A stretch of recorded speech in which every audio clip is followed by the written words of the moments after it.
Well, happy Monday to you guys. Coming to you on behalf of the Braveheart Men for our Man Talk Monday video.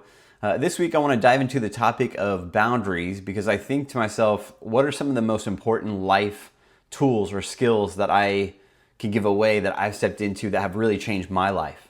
And I think about the book Boundaries by Dr. Henry Cloud and John Townsend. It is one of my probably top 5 favorite books I have ever read. One of the most crucial and important books I've ever read because I've incorporated it into my life. And it's honestly affected every relationship that I've had or I've walked out, good or bad otherwise. But it's been one of the most crucial, important books that I could ever recommend, the book Boundaries. But I think about what has helped me in all of my areas of relationships. So whether that's family, whether that's friendships, whether that's work, and that book has changed my life quite literally. When we think about Jesus as the model, and I always go back to that, Jesus is the perfect model. So everything that he did has something for us to extrapolate and implement into our lives that can make our lives better or improve in some way. And so I think about Jesus and the examples that he set and the boundaries that he put in place. You know, people forget that he got away to be with the Father. There were times that he left the disciples or the crowds at times that they really didn't want him to, but he put boundaries in place because he knew what he needed to get healthy, to get filled up, to spend time with God in those moments where he was often pouring out. So the first scripture I want to give you where the Bible, in my opinion, refers to boundaries is Matthew 5:37. It says, all you need to say is simply yes or no.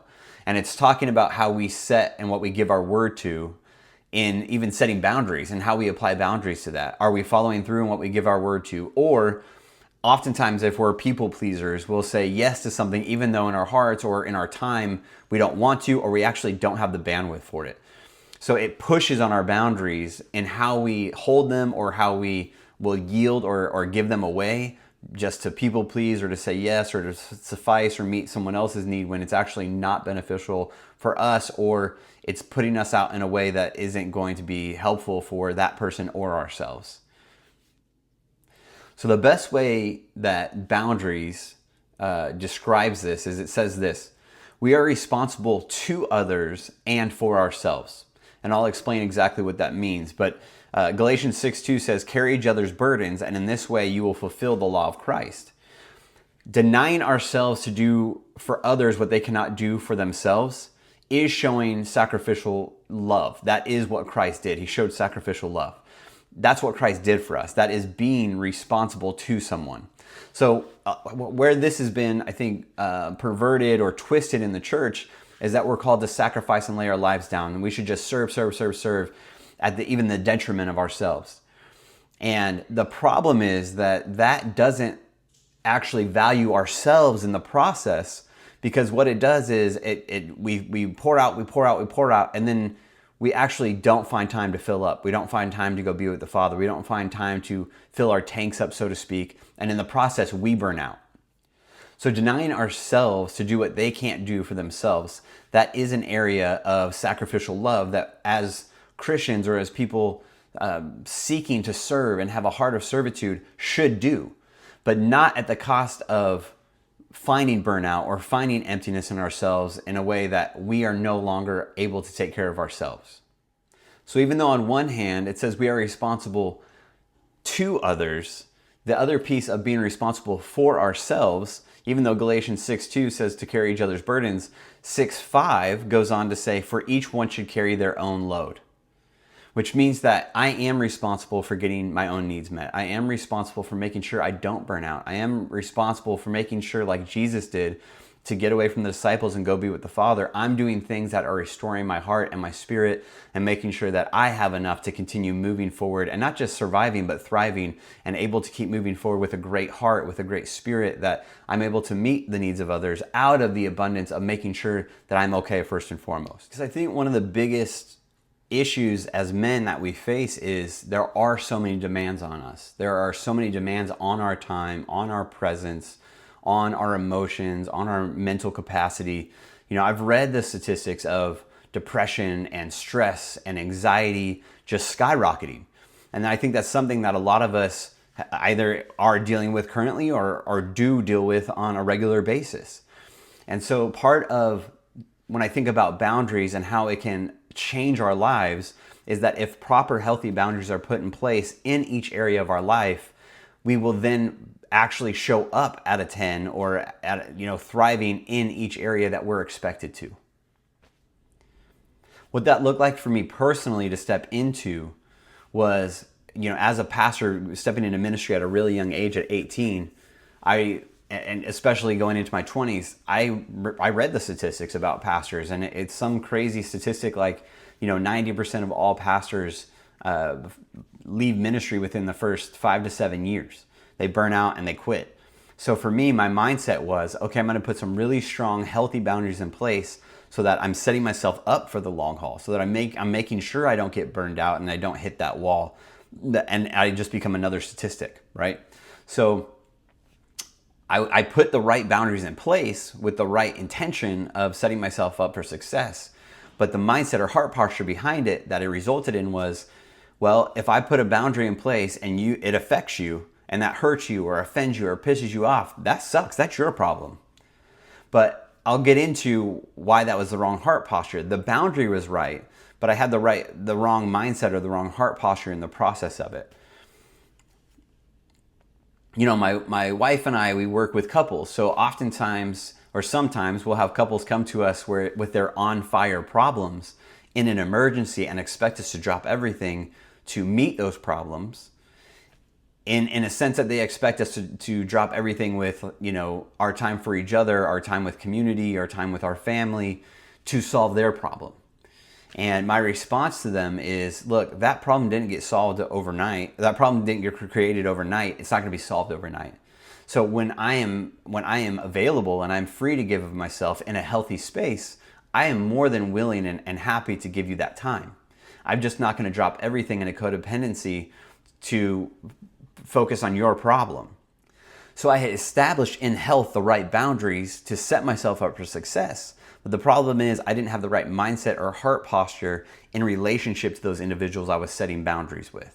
So when Cloud and Townsend in the book Boundaries talk about we are responsible to others but for ourselves, the biggest lesson I learned in all of that, especially as a pastor, which is hilarious because at the time I would say I wasn't very pastoral or relational. I was always the type of person that was stepping over relationships to get to the desired goal of where I wanted to be.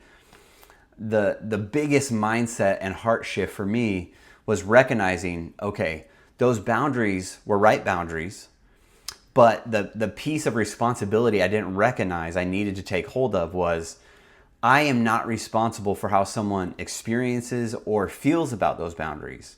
But what I am responsible for is considering how they experience or feel about those boundaries.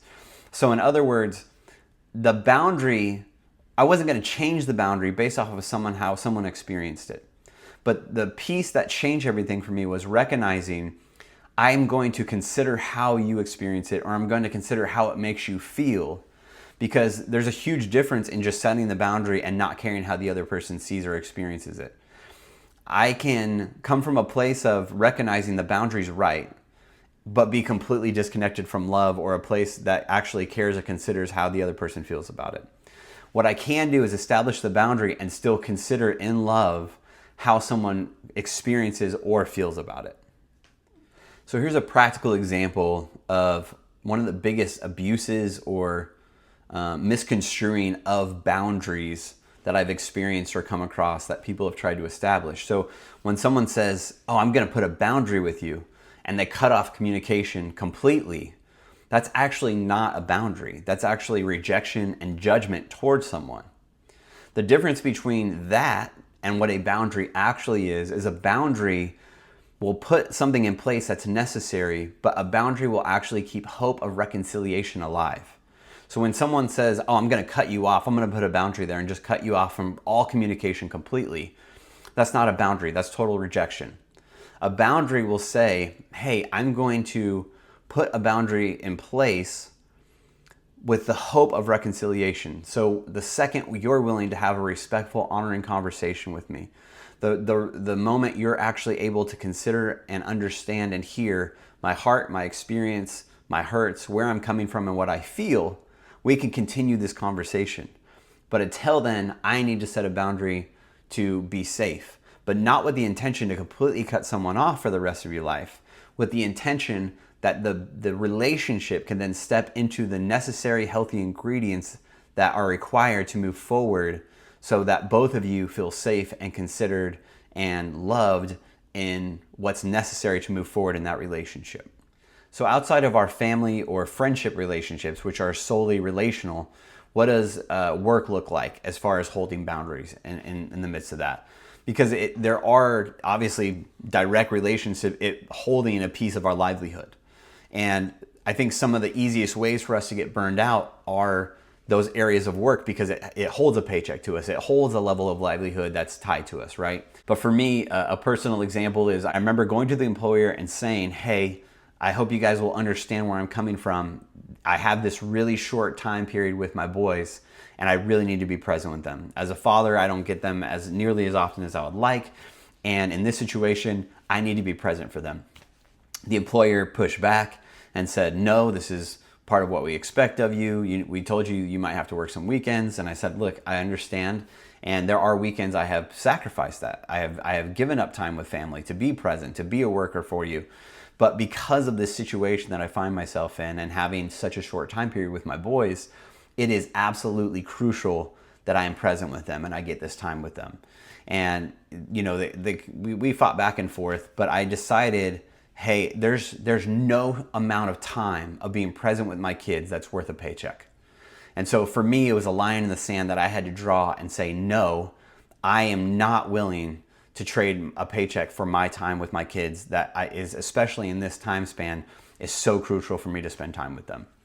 And that honestly resulted in me leaving that company because I had a choice to make. Like, all right, am I going to continue seceding or yielding my life and time with my family that was so important for a paycheck? Or am I going to do something different in a way that shifts so that I'm working for a company or an employer that understands the importance of that understands, you know, why that was so crucial to be with my kids in that moment. So many of us give our lives and our time and ourselves and even our emotional and mental well-being to a paycheck and not holding those boundaries because we think it's the right thing to do or because we think that there's not a way out. And so for me, you know, I got to the point where I didn't care what the consequence was. Holding that boundary because of the core value and priority that I placed in my life and for my family was more important than yielding any of those things to the unknown or the thought of fear. So when I think about boundaries are so crucial and necessary, not even just to set up our familial relationships, our friendships, our work relationships in complete health, but they're also in understanding how we twist the idea of boundaries. I had mentioned, you know, cutting people off from communication being rejection and judgment, but also another way that we can twist boundaries is when we're unwilling to allow people to speak into our lives. Or it's funny because, you know, the people that love us the most are typically the ones that have the most forthright initiation to speak communication to us or truth to us.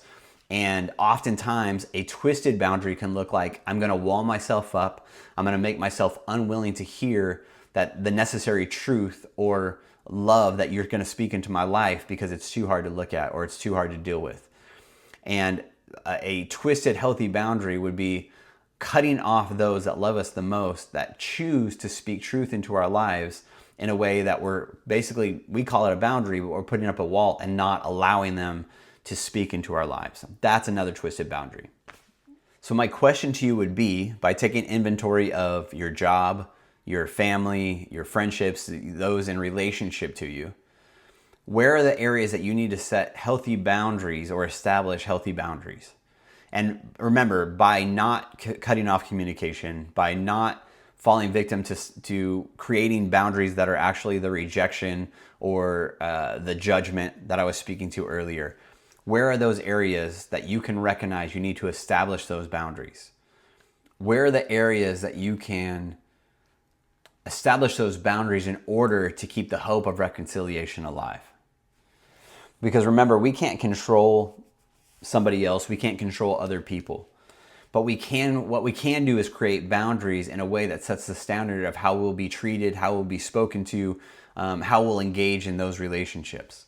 You can establish healthy boundaries that create health and relationships that actually have yet to be there.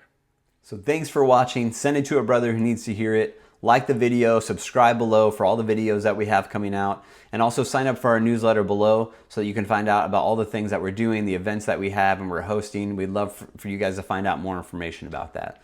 Have a great Monday. We'll see you guys soon.